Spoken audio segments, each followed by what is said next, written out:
all, this is Video Game Hunter, and today I'm doing my first video game request from Dr. Dell, and I'd like to say thank you, Dr. Dell. And this is also my first video game donation from Dr. Dell, and I'd like to say thank you for your donation. And so, no further ado, let's pop this Wizard of War into my Atari 2600. Okay, let's start this game.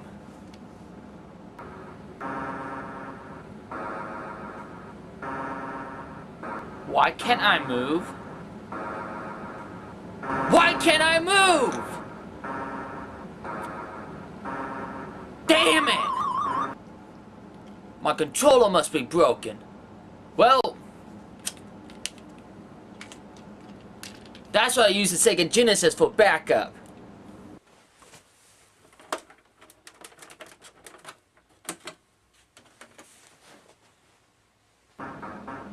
And I'm still not moving.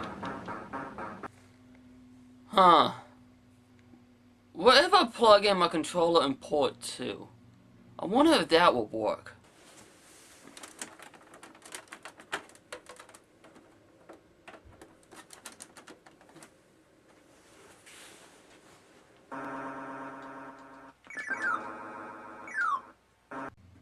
Okay. To play this game, you gotta plug in your controller and port 2 to play. I never had a game that did that to me before. But hey, at least I can play now. The object of the game is to eliminate all the monsters in each dungeon by shooting them. Each monster you kill, you'll be given a certain amount of points depending on what type of monster it is.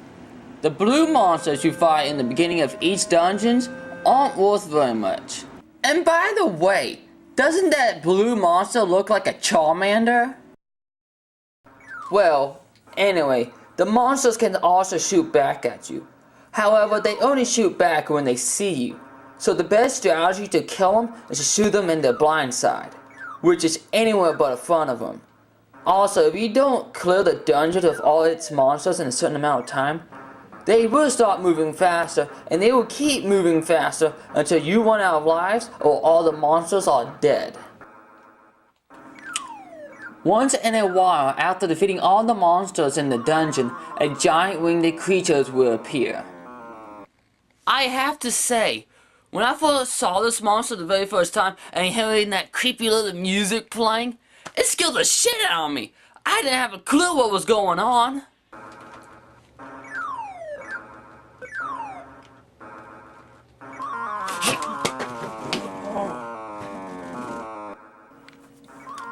Shooting it is an option. You don't have to shoot it, because it will eventually go away. But if you do decide to kill it, you will get 1,000 points. And don't worry, this monster doesn't shoot back. It just moves pretty fast, but easy to kill. After the giant winged creature goes away, a wizard will sometimes appear. Now, I'm saying sometimes because he doesn't always appear after the giant winged creature goes away. But when he does, he will teleport randomly and shoot in random directions. Now again, like the giant winged creature, shooting is an option. You don't have to shoot him, but he won't stop unless you or the wizard get shot. And believe me, he's really hard to shoot down. But if you do manage to kill him, you will be awarded 2,500 points. Now, I think it's a perfect time to tell you guys you can earn an extra life by scoring 10,000 points. Letting you guys know, I didn't know you can earn an extra life in this game. Because when you score 10,000 points, it doesn't make a sound telling you you got an extra life.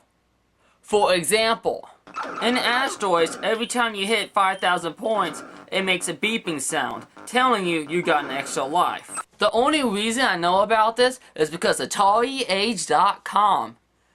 It's because thanks to this site, I read the game's manual, and it told me every time you score 10,000 points, you get an extra life.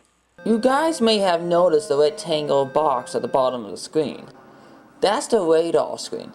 It detects all the monsters' location.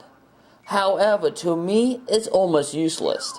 I mean, yes, it does detect monsters even when they're invisible, but I'm having such a hard time understanding this radar.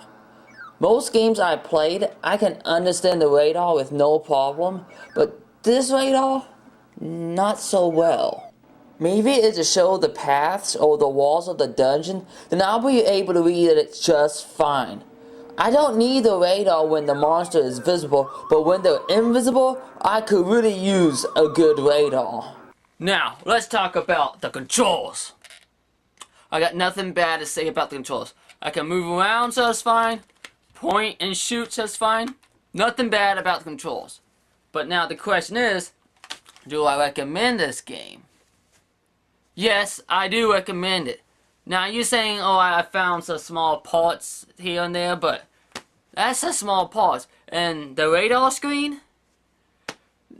Just because I can't read the radar screen doesn't mean everybody else can't either. I have played games where people reviewed, oh, it's impossible to read the screens and it's impossible to tell what's what. Man, people are overreacting. Just because they can't read the radar screen doesn't mean everybody else can either. Now, I'd like to thank Dr. Dell. Thank you for donating this game.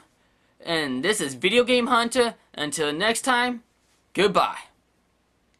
The All Around Gamer Production.